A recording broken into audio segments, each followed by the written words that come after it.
So these rights are not only sort of de facto, they are being created.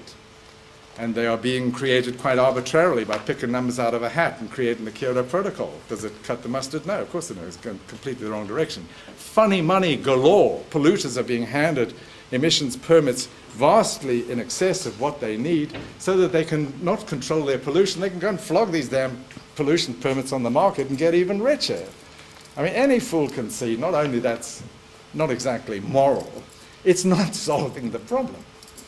In other words, what was created at Kyoto was what they call a market-based framework. And the Greens, quite understandably, took umbrage about this trading of pollution and said, there shall be no emissions trading. Or, all right, it's been scientifically proved that you can have up to 10% of an allocation that's tradable, and beyond that, no. And what we were saying was, there's, okay, risky joke, 2 minutes. Emissions trading with climate change and sex have got a lot in common. You can remember this for the rest of your life and tell your kids. There are 3 key questions. Number 1, is it consensual? Is the transaction consensual? Number 2, is it safe?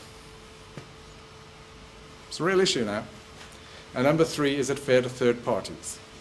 Well, in summary, the Kyoto Protocol fails all 3 tests, and all those polluters were getting rich on the proceeds. Contraction and convergence simply flipped it around and said, it'll be a framework-based market, like this. And then finally, to Nicholas Stern, it's not rights to kill unless you practice it at the rates that are too slow, which you are saying is the emerging global consensus. In other words, if we're listening seriously to Kevin and to David and to common sense, we need a contraction and convergence event to happen very, very quickly. You can see the kind of thing here on page 18. It would be the C1 sort of agenda. It's not all the gases, but you can take that as a proxy for all the gases. You need to get emissions down to about 0 globally by 2050. And the last little point, because some of you are students of all this, if you look on page 26 and 27, the actual holy writ of the IPCC for the last 15 years was the emissions profiles calculated principally by the Byrne model and then tinkered with by other people consistently, 94, 95, 2001, 2007, the same set of contraction profiles and concentration outcomes.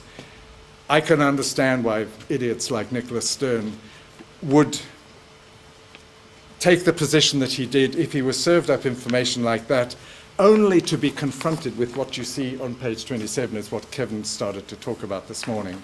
Just suddenly hidden away in chapter 10 of the AR4 of IPCC from last year, working group 1. All those emissions profiles are in that chart here, number B, were revised downwards because of feedback sensitive modeling to about a factor of, call it 30% off on average, down to this. You needed to get global emissions down to about 0 totally by 2060 in order to stabilize at 450, not what it originally was, which was at 350.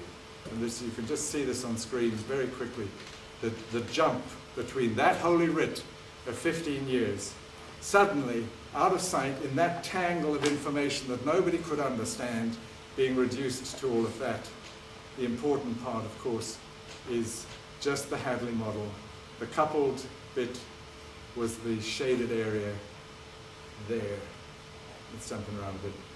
It was that shaded event, the darker shaded event under the dotted line, not the paler shaded event under the solid line.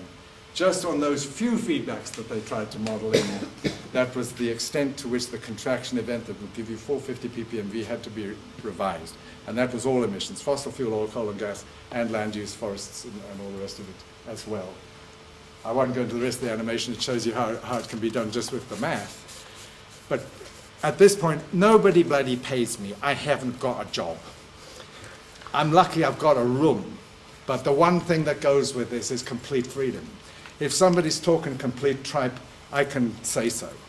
And if it means pissing them off because they're defending their food chains, so be it. We'll have that war. The key thing is, if we're really motivated to try to prevent this situation running out of control, we need a really dramatically well-focused global program in a global agreement by the end of next year that is either identical to C&C or not calling it that, it's the equivalent of that. Solving the problem in a proportionate manner at rates which are fast enough to avoid it running out of control. Crucially, solving this problem faster than we are creating it. Otherwise, it's simply adaptation and every man for himself, and every bloody fat cat getting their bank bonus in spite of the fact that the government now owns them. It's unbelievable.